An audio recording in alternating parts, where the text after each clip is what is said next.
OSPtv, we are back live in studio from our OSP headquarters in Dearborn, Michigan.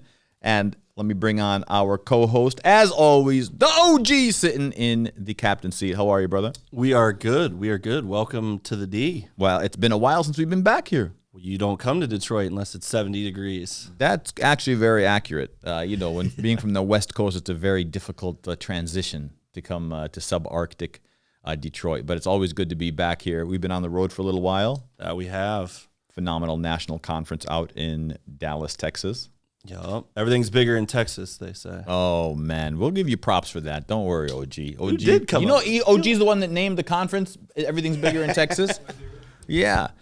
And as we come back to our podcast, everything is bigger, and we have bigger guests, bigger celebrities, and this show is exactly in line with that. We have one of my favorite people. I secretly stalk him on Instagram all the time and watch all his stuff, but don't tell him I said that, man. He's very particular about who he stalks on Instagram. Yeah. No, this guy's a beast. In the beginning, I was really not that aware of him until we brought him to our OSP National Conference last year in Chicago, and I've been very fond of him. Mind you, I know his story. I just didn't know him. Right. Then when I knew the story, I started following and really more and more intrigued, and I had the pleasure of being on one of his Instagram lives. And then since then, I've been seeing just a ton of celebrities, ton of coaching. But instead of me going on and on, let's bring him on. The one and only entrepreneur, author, life coach, celebrity, David Meltzer, at OSPtv. David, welcome, my brother. Hey, thanks for having me, and appreciate the opportunity to have such a great platform to help people, which you two guys are very familiar with. And I love the way you don't take yourself so seriously while you do that, even though you're changing so many lives. And I was blessed to see you in action as well. And make no mistake, you are changing life and impacting people, but having fun while you're doing it. So I appreciate it. Fun is the key to life. But thank you, David. I appreciate that also. We had David in 2021. Yep. Chicago. Yep. Yeah. And Dave, there was so much that we took away from your presentation. You spoke to the entire OSP team. You shared, your life story, which really culminated from tremendous success being around athletes, which I took a very keen to, being one of the most powerful brokers in sports, primarily football, if I'm not mistaken, correct? Yeah, we were blessed. Mostly football. We got big baseball practice, which we sold. And then boxing, which is right up your alley, because we had, don't forget, Lennox Lewis, Evander Holyfield. We had Oscar really early. And my last boxer was Chris Arreola, who got his butt kicked in the championship by Klitschko. Yes, he did. But, Chris is still around, by the way. He's making a comeback. Yeah, he should. After he fired us, he definitely got some good help. But yeah, so you went into and you had a lot of tremendous success in sports management, tremendous success in being an entrepreneur. But one of the things that stands out to me the most, David, was your philanthropy and you giving back and your mission statement of, what is it, helping 1 million people? Over 1 billion, man. Don't limit me. Yeah, helping over 1 billion people be happy, teaching them to make money, help people, and have fun. So that whole line of philanthropy, David, let's just dive right into this, because I know our time is limited with you and we appreciate you being on the show. So that line of philanthropy and giving back, has that always been one of your staples, or did that happen after your financial success? Well, I've always been taught to give. I had this extraordinary mom that raised 6 kids, 5 boys and a girl. But when you live in a world of not enough, you can't give what you don't have. So all I had was dreams to give and buy a house for my mom, buy a car for my mom, build certain big charities to help people. So in the world of not enough, I was a giver, but I had nothing to give, and then became a millionaire 9 months out of law school, and giving became transactional. Always a big part of my life, always a philanthropist. I was taught the more you give, the more you receive. But unfortunately, I would give to receive, and I had some sort of transaction applied. It was a trade, a negotiation, even if it was just for recognition or honor. And until I lost everything, over $100 million in 2008. $100 million you lost? Yeah, I went bankrupt by January 2009.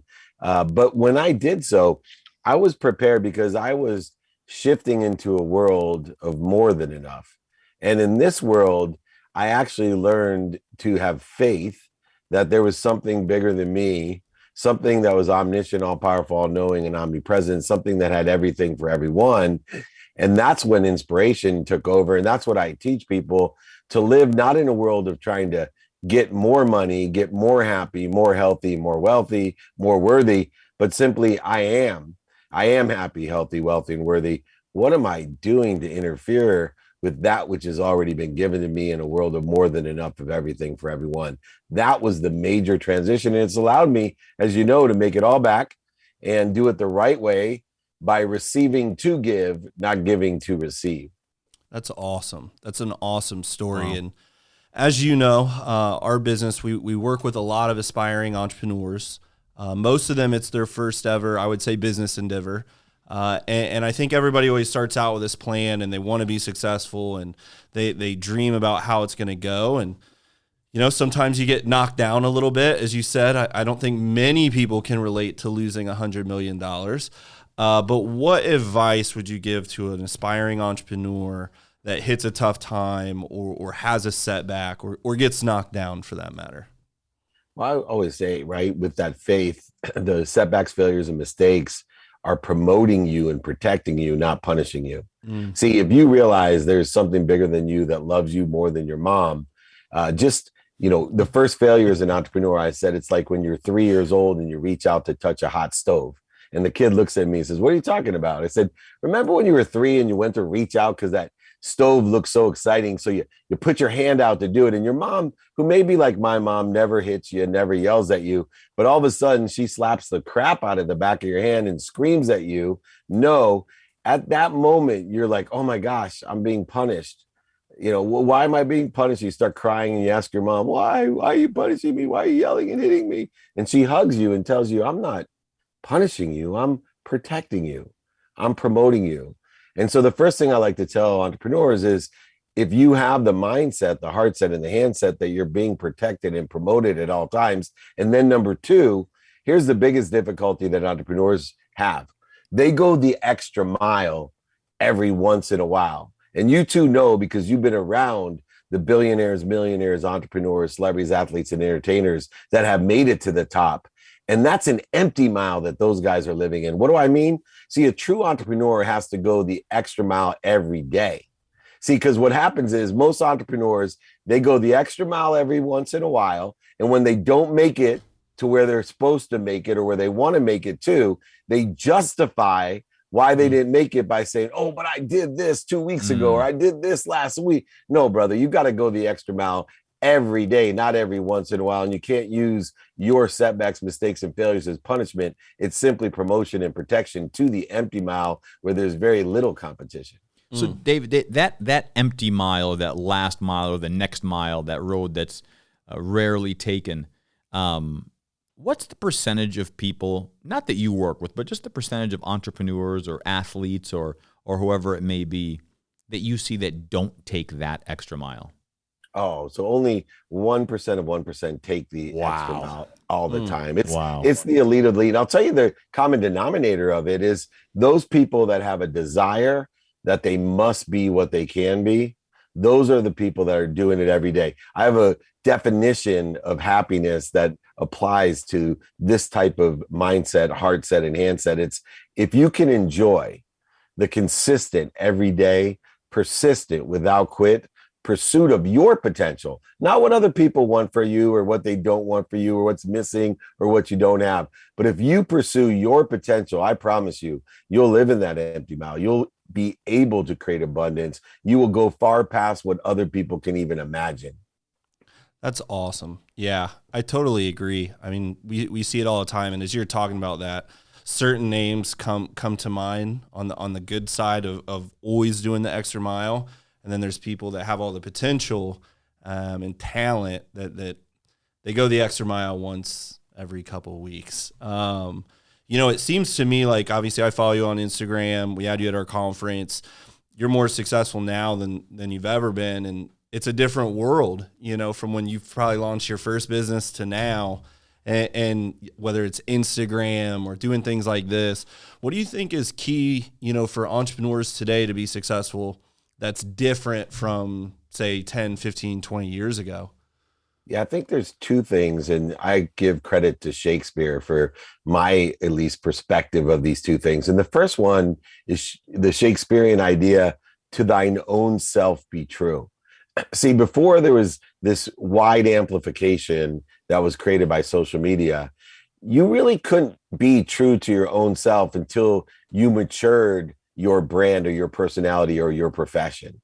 Because if you were stuck in, Dearborn, Michigan, the town's too small and you had no reach beyond it. So you had to align yourself with, politics and religions and personal beliefs, and because you would not be accepted and it would damage your opportunities. You see, today, Shakespeare's second philosophy of the whole world is your stage has come true. See, the whole world. So now your neighborhood isn't Dearborn, Michigan. Your frequency is your neighborhood. You can capture anything that you do, modify it for all these different platforms, amplify it all the way around the world, and create even a perpetual brand for yourself, so that as people aggregate and they utilize this consumption of you, to thine own self be true, and the stage theory allow you to build a brand, product, service, or solution to gain a new neighborhood without moving, to go ahead and move from the projects where you may have a best friend sitting in the lawn chair drinking the Colt 45 with you, but there's only so many options, opportunities, and touches of favor that your friend in the lawn chair can have. But now you can move on up to the custom homes, to the dream homes, to the gated communities, and now you could sit at the table with the biggest and brightest minds if you carry that frequency and utilize your own personality. The biggest example I give of this is a lady that I'm not into what she does at all, but she's Dr. Pimple Popper. Oh. Now, Dr. Pimple Popper, if she lived in Dearborn, Michigan, nobody would watch her. Yeah. But because she understands Shakespeare and she's true to the pimple popping community, and she knows how to capture, modify, amplify, and perpetuate her pimple popping prowess, she now has her own TV show. She has more subscribers on YouTube than the entire Pro Football Hall of Fame, which, representing the most popular players of the most popular sports. It's all because she understands the Shakespearean philosophy. This is the opportunity that exists today for everyone. And that's a great point. I don't want to say the transition, but that extra boost to go to that level. Are you born with that, or do you acquire that over your career? It's a great question. I think everyone receives a genetic and energetic inheritance. Right? We have so many potentials in different areas. But I do believe that habits of consistent, persistent pursuit can be formed. Some people are born naturally. They may have a little bit of a tendency to be OCD, and they put their attention and intention on positive behaviors, which will then transcend into this idea of the desire that they must be what they can be. But I believe that anyone can have desire. See, the difference is your skills and knowledge are your basement. Your desire determines your potential. So some people have much higher basements than others. To give you an example, Ryan Leaf was a client of mine, a quarterback who may be known as the NFL's biggest bust. Well, but more importantly, Ryan Leaf's basement is higher than my potential. But that doesn't mean that I didn't reach a higher potential as an average Division III football player than Ryan did. But his basement was so much higher that he was an NFL starting quarterback for years, and I was an average Division III football player. But when I utilized that same attitude and altitude with something that I had skills and knowledge for, that's when I was able to find great abundance and great success.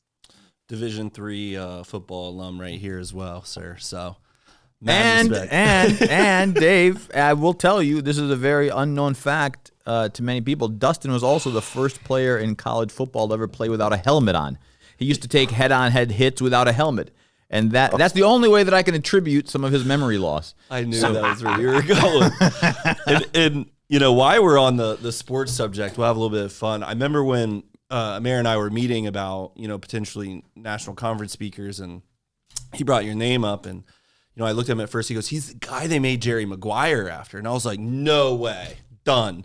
Now that's my age group, so I think half the listeners, they remember that movie. The other half, when we met with some of the team, was like, well, what's Jerry Maguire? Who's Tom Cruise? And me and Amir looked at each other like, oh, we're so old. How did that even come about? Well, Cameron Crowe followed Lee Steinberg, the most notable sports agent of all time. And I was the CEO of the sports agency.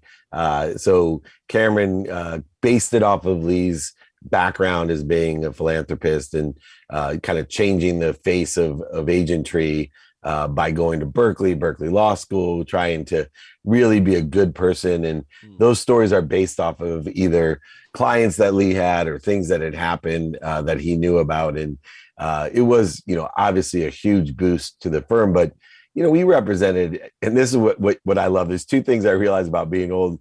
One, we had represented the most, $2 billion in management. Wow.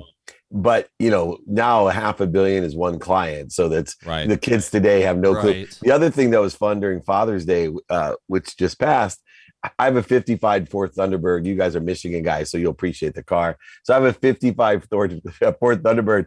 And I looked up as I was filling it with gas. Gas was 29 cents in 1955. So I thought to myself, I could fill my tank 3 times with what it cost me to have 1 gallon. Wow. Wow. So talking about feeling old, that car's almost 70 years old now, and things change. The Top Gun thing now, Tom Cruise coming back, maybe more people will watch Tom Cruise films, and I think McGuire get popular he's killing again. It. Man, do you see the movie? I have not yet, but I think I read phenomenal. it was his Phenomenal. highest Yeah. movie. It was great. It was better than the first one. I think so too. Which is tough to top. The first one, I mean, I'm an 80s kid. That was a great movie, but man, this one's better. Okay. This one's better. Dave, let me ask you. Your Instagram, and I follow it a lot. Are you more targeted for the entrepreneur, or is it more self-development for agents, upcoming entrepreneurs, athletes? Who is your page geared towards? I both, to be honest, okay. Right? I believe that a great entrepreneur would be involved in, self-development. Obviously, I sprinkle in a little bit more sports stuff as examples because of the background and history that I have. But, I'm really on my mission to use all the platforms to empower people. So, whether it's free Friday trainings I've done for over 22 years, my Instagram, my TikTok, LinkedIn, they appear a little bit differently, right? The LinkedIn crowd is the C-level executives. I'm most proud of the audience of people like you guys, that a lot of our friends in our generation, they may not even follow me, but they watch me, and I have a story. I was at Super Bowl, and several of the CEOs sponsoring the Super Bowl, Shelly Ibach, CEO of Sleep Number, for example, gave me a huge compliment. She came up to me and she said, Dave, you're one of 7 people that I watch on the internet. And I looked to see, she doesn't follow me anywhere, but she said she watches me. And so anyone that I can empower, I'm to thine own self be true, very self-development oriented. I call it the reconciliation of a hard-hitting, pragmatic business person with Sadhguru and Deepak Chopra, a woo-woo spiritual side to what I do. Let me tell you a funny story. I didn't lead with this. The chief operating officer of one of my companies, we were doing a deal with one of the athletes, actually with a company that represents one of the athletes. And I said, all right, I'll send you over a brokerage agreement. And he says, I already have one. And I go, where'd you get it from? And he goes, man, I follow this guy named David Meltzer, and he was giving them away. Like you email this guy, and he sends you over like a template of. I go, you got to be kidding me. And I looked at it, and man, it's legit. It's legit. Like it was like a brokerage agreement that you were doing some kind of a free training or free seminar. But look at how it trickles down, and it helps people on so many different levels. It's so true. It's so funny because most people don't know this. And I told Gary Vaynerchuk this when I was with him last time. He's like, dude, how do you do so much for free? I said, to be honest, I Google stuff. And if I can give what other people are charging for away for free, I develop it. And it's been a great strategy of abundance. And not that I expect anything back, but you'd be amazed how and what comes my way because I live in the world of more than enough. Yeah, yeah. Dave, I know that your time here with us is limited. I know we're at the 20-minute mark here, and you have a hectic schedule, so we appreciate you being on the show. OG, any final comments, questions for the living legend, David Meltzer? Right. I think you're a Rams fan, correct? Chargers and Rams. I have my office at SoFi, so you guys got to come. We'll do some content in the new stadium. It's extraordinary. I've heard that stadium is amazing. Yeah. Nice. Well, congrats on your Rams Super Bowl. Yeah, it's a blessing, and I know we were hoping for Detroit there again. I'm friends with a lot of half my family's from Southfield, Bloomfield Hills, so someday the Lions will be there. Hopefully in this lifetime. And the Vegas Raiders now that we've got the Raiders over in Vegas. Vegas. Vegas Raiders in the house. Yeah. David, thank you so much for coming on. Best to the whole team, to your family, and I'm sure we will cross paths in the very near future. Anything I can do, gentlemen, please let me know. Thank you so much for being more interested than interesting and being kind to your future self, doing good deeds for so many people. I admire both of you, and anything I can do to be of service, just email me, david@dmeltzer.com. Thanks, guys. Thank you, David. Thanks, brother. All right, there he is, the one and only David Meltzer. Very interesting character. Yeah, such a good dude. I remember after, the conference, we always get a recap from the owners and attendees on who they liked and what they took from it. And his name came up a lot. People really liked his story. His character is very profound. It's his personality, his charisma, his insight. And you can see, he's genuine about a lot of things. And I think that's where his success comes from. And I asked that question about did his philanthropy come before or after success, because that really defines a person. But he's always been that kind of a giver and charity oriented. Yeah, it's always great when we bring someone in like a Larry's kind of same thing where they really buy into Coach Larry our Wade, company. Ask questions, get to know what we do. Yep. And I think it adds more value, because they have a better understanding. But you can tell when someone's like genuinely interested and wants to know more about what we do. Well, even when we bring it, so we're talking about OSP marketing, which is one of the subdivisions or subsidiaries of One Source Provider, where we offer, door to door, which is residential, retail, and business to business sales and marketing. And we brought in, remember, even the John C. Maxwell coach, Al Herrera, same thing. He wanted to go golfing with you guys. He wanted to go to all the trainings. He wants to be on the calls. Like he really went golfing with us too. Yeah, he did. How'd he do? He's good. He's solid. He was one of the stars of the day. Al won't watch I promise. I promise. Okay. He held his own.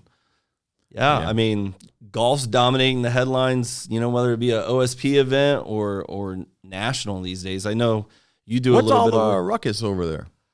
So there's traditionalists, and then there's, the new league was formed.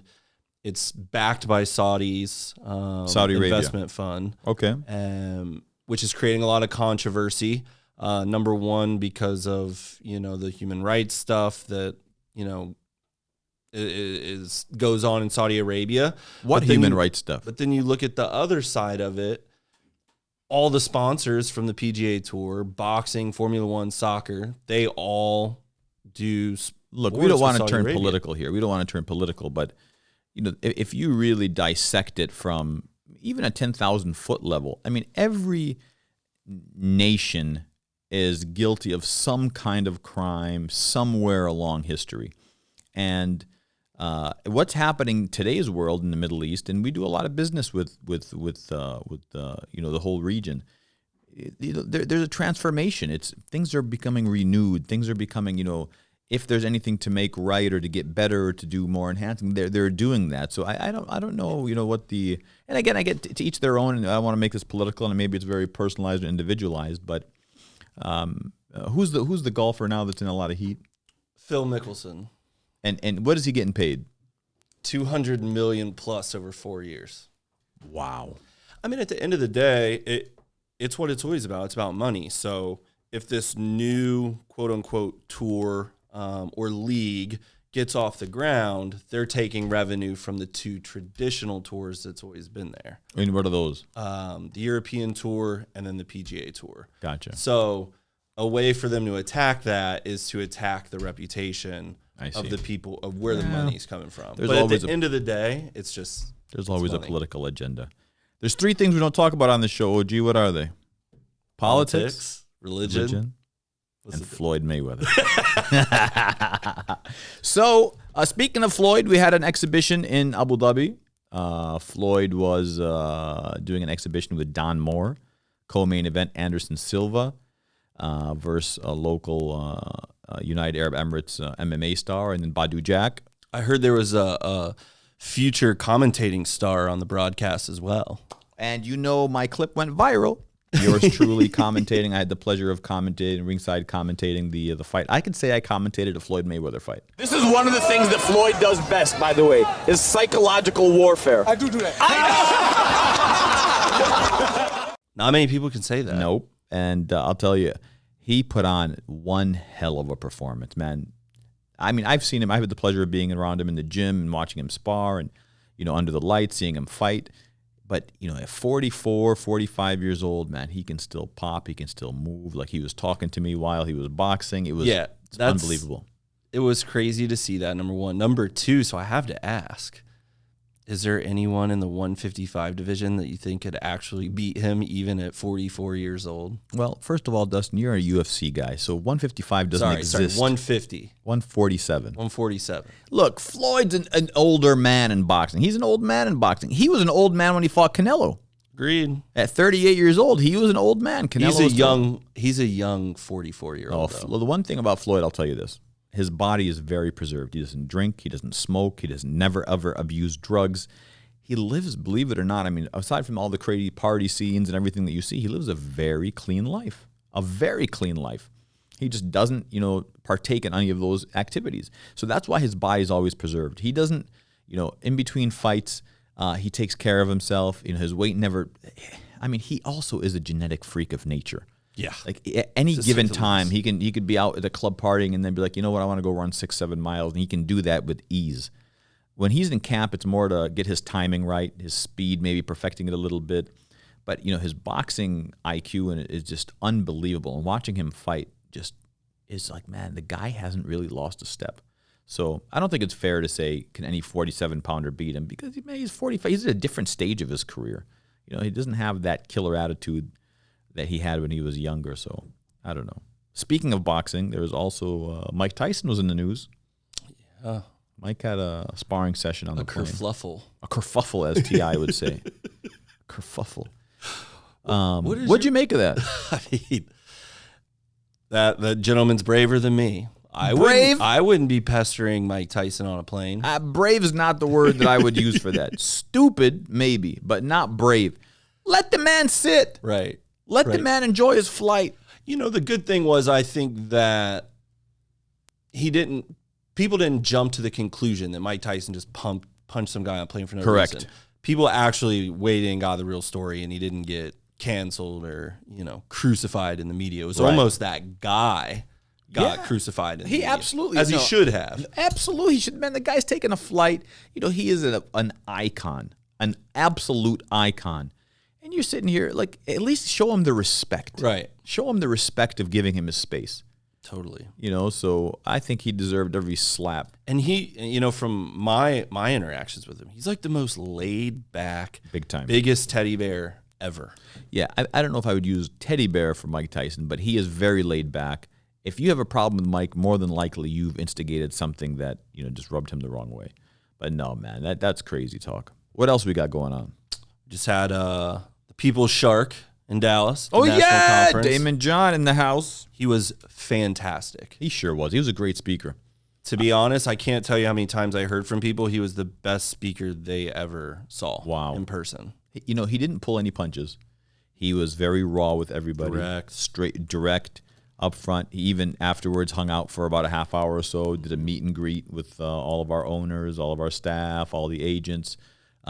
Very down to earth, and the insight was, man, top level.